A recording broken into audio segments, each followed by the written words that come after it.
You want to know what it's like to live in Concord, California? Well, that's what we're going to talk about today, so let's get to it.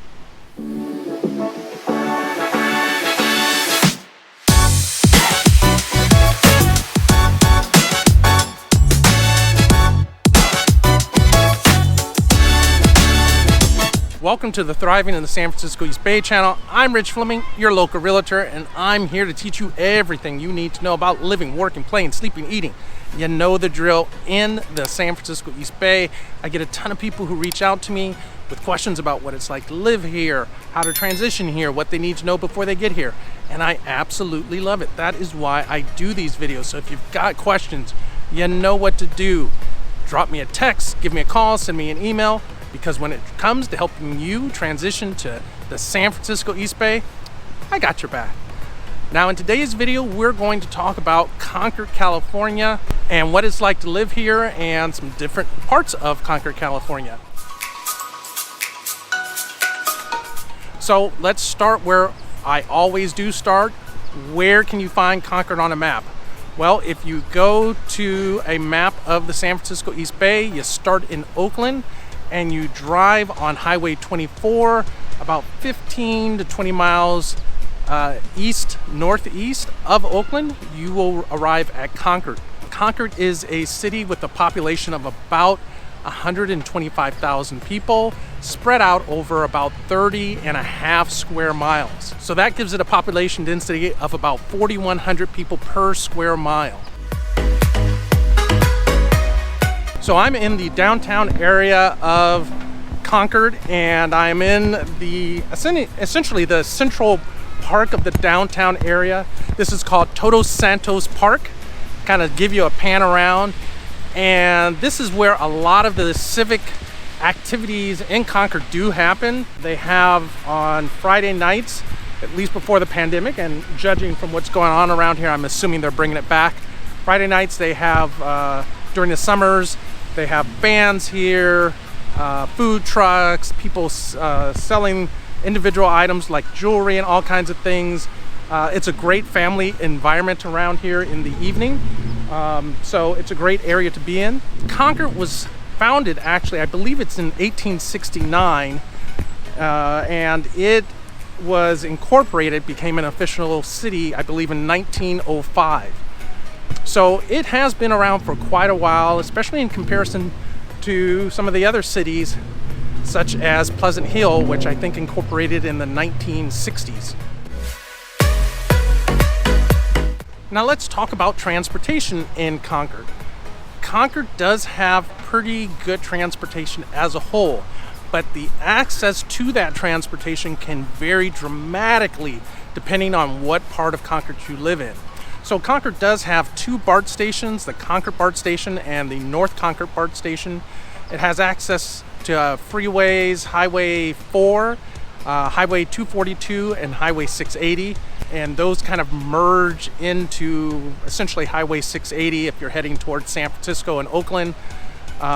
So it does have pretty good transportation. You have the County Connection bus here. The service in Concord is pretty good. It's comparable to Walnut Creek, Pleasant Hill. I've done a couple of videos on those cities.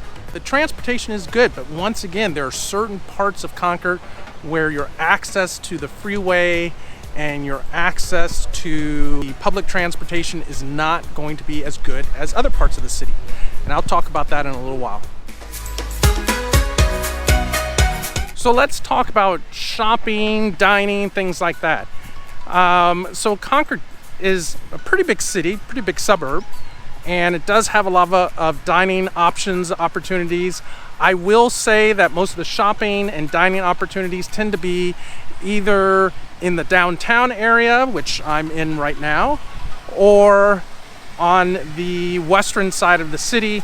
There are a number of shopping, dining areas, or essentially malls that have been created on the west side. Those include Sun Valley Mall, which has been around forever, probably a 40-50-year-old mall at least. And then there is the Veranda, which is nearby Sun Valley. That is also on the west side of town.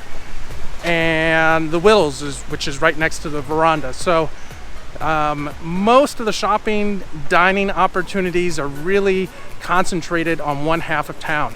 If you're on the eastern half of town, you do have options obviously, but you'll probably have to drive into Walnut Creek or across Concord to really get the full variety of options.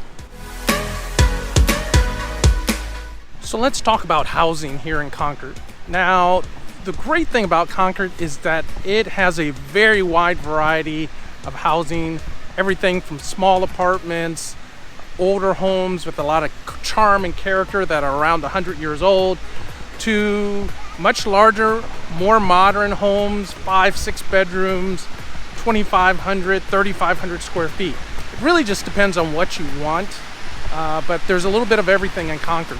The median price of all homes sold in Concord this last month, which last month was April of 2022, was $840,000. And that includes townhomes, detached homes, condos, everything. So that is up over 15% from April of 2021. And that's really reflective of the overall market over the last year. The days on market has been about 8 days, which is pretty steady. So that means that homes once listed on the market for sale are typically sold or pending sale within 8 days. Typically the most expensive areas of Concord are the southern end, which tends to be closer to the cities of Walnut Creek and Pleasant Hill, or the eastern end, which is also close to Walnut Creek and the city or the town of Clayton. So those tend to be the most expensive neighborhoods for housing. So one of the biggest opportunities for development in Concord, and really all of Contra Costa County, if not the East Bay as a whole, is what is known as the Concord Naval Weapons Station. And as the name implies, it was a naval base run by the U.S. Navy to store its munitions for its Pacific Fleet. The weapons station, for the most part, closed down in the late 80s or early 90s, I can't remember. And there were two parts of that station, one part called the Tidal area, and that actually was turned over to the U.S. Army. The Army still uses it for munitions and shipping munitions for its Pacific forces. And then there is the part called the Inland area, and that is in the process of being turned over to the city of Concord. Concord has been working probably for at least 20 to 30 years to figure out what to do with this area, how to develop it, choose a developer, and get working with that development. The plan is to build around 13,000 housing units and I think about 2 or 3 million square feet of retail and office space, maybe a little bit more than that. But this project has been mired in discussions, negotiations, politics, seriously for at least 20 years. So we'll have to see what happens, but currently the city of Concord is negotiating with a builder. Those negotiations are having their ups and downs, as they always do. But if that occurs, it will dramatically increase the size of Concord, the population of Concord, and probably retail and business opportunities in Concord.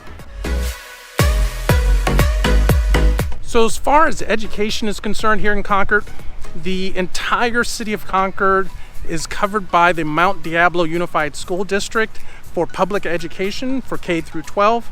And that is a very large district. It covers a number of cities, or at least parts of a number of cities, but all of Concord is covered by that school district. So if you have questions about it, I encourage you to go to their website, check it out. Don't necessarily just go by online school ratings, really try and get some information about it. Like many school districts, education your child could receive might vary from school to school, which part of the district you're in, so on or so forth. So just take some time, do your own homework on that one.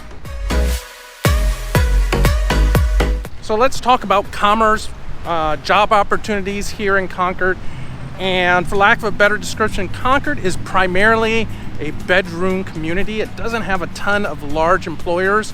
There are a number of employment opportunities with smaller businesses, things like that. But if you're looking for large employers, Concord really doesn't have a lot to offer in that regard. The largest employers in the city are the Mount Diablo Unified School District. Then I believe it's John Muir Medical Center, which has a campus here in Concord. And then the Concrete Pumping Company.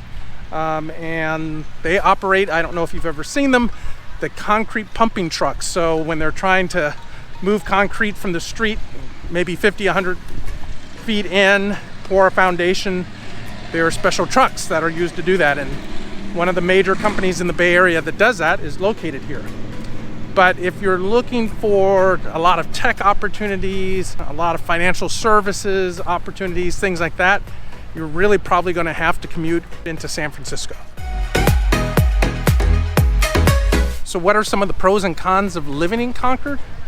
Well, pro number one, it is the most affordable city to live in Central Contra Costa County. And when I say Central Contra Costa County, that includes cities such as Orinda, Lafayette, Walnut Creek, San Ramon, Pleasant Hill, Martinez, Concord, Clayton. It is definitely the most affordable home and has the widest variety of housing out of all of those cities. The second great thing about Concord is that the city has a very good access overall to highways, public transportation. You just have some options here in the city overall. The third benefit of being in Concord is that it does have a wide variety of shopping, restaurants. It is really a pretty complete, pretty large suburb. So you don't really have to leave Concord, go out of town per se to get pretty much anything you want. So it's a very convenient place. Geographically, it's located in essentially the center of the county. So it's really convenient that way. So what are some of the cons of living in Concord? Well, in my opinion, even though Concord as a whole has great access to freeways, public transportation, so on, the access to those things is very unequal depending on what part of Concord you live in. So if you live on the western part of Concord, the southern part of Concord, you have more access to shopping. You have easy access to whatever businesses are primarily in the city. Easier access to BART stations. That's really the benefit of being on that side of town. But if you are on the northern end of Concord or the eastern end of Concord, you are much further away from freeways. You are much further away from public transit. Your commerce opportunities, your job opportunities in that part of the city are just less. So it is a very uneven city in those terms. The second drawback is crime. So Concord probably has the highest crime rate of cities in Central Contra Costa.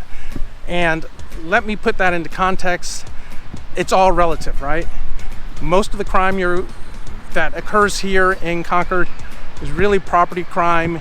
You don't have a lot of violent crime, but the crime the rates of it are higher than other cities such as Walnut Creek, Lafayette, Martinez, but it's still a very safe place, a very nice place to live. A third, what I consider to be con or drawback of living in Concord is it is not a super walkable city unless you're really close to the downtown area. If you're close to downtown, you can walk to stores, you can get to a BART station, there's some employment opportunities, but outside of the immediate downtown area, it is definitely not a walkable city.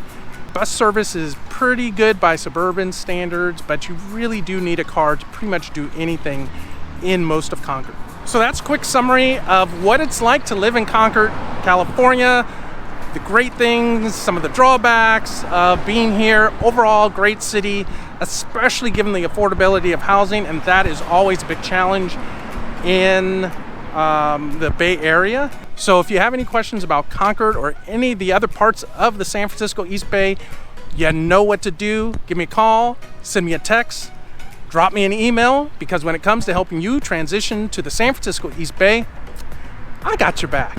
If you enjoyed the video, please hit that thumbs up button so YouTube knows to show it to other people with interests similar to yourself. Hit the subscribe button, hit that bell notification so you know each and every time I drop a new video, and I'll catch you in the next video.